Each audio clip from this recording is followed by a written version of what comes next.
மாணவர்கள்ட்ட இழிவா பேசுறது, கண்காணிப்பாளரும் சில வாட்டி இழிவா பேசுறது, மாணவர்கள் அதை வந்து பெரும்பாலும் மன உளைச்சல் ஆளாகி சில மாணவர்கள் ஹாஸ்டல் விட்டே போறேன் அந்த அளவுக்கு வந்து மாணவர்களுக்கு அழுத்தம் கொடுக்கறது.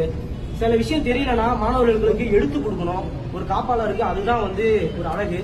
ஆனா அந்த மாதிரி ஒரு அழகு இருக்குமான்னு சொல்லி கேட்டீங்கன்னா கண்டிப்பா கிடையாது. ஒரு சில நேரத்துல டர்ஃப் ஓபன் பண்ணி, அந்த வாலிபால் டர்ஃப் ஓபன் பண்ணி ரொம்ப நாள் ஆகுது, கட்டி ரொம்ப நாள் ஆகுது, இன்ன வரைக்கும் மாணவர்களுக்கு அது ஓபன் பண்ணி கொடுக்கவே கிடையாது. அது பல நாளா நாங்களும் எல்லாத்தையும் சொல்லிட்டு தான் இருக்கோம். ஆனா யாரும் காதுல போட்டு கிடையாது. சாப்பாடு சுத்தமா சரி கிடையாது. வர சாப்பாடு போடுற ஊழியர்களும் சாப்பாடு அவங்க தரமான ஒரு முடி போடுறது, கேப் போடுறது, கிளவுஸ் போடுறது அந்த மாதிரி எதுவுமே போட கிடையாது. மேம் போன வாட்டி வந்திருந்தாங்க, அவங்கள்ட்டையும் நாங்க கோரிக்கை வச்சிருந்தோம். இவ்வளவு மாதிரி எக்கச்சக்கமான இது இருக்கு. ஊழியர்கள் பற்றாக்குறை இருக்குது.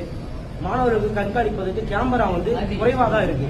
64 கேமரா இருக்க வேண்டிய இடத்துல கம்மியாதான கேமரா தான் இருக்கு. அடிக்கடி வந்து தண்ணி வரதில்லை, பாத்ரூம்ல சரியா கிளீன் பண்றது இல்லை, உடைஞ்சிருக்கு.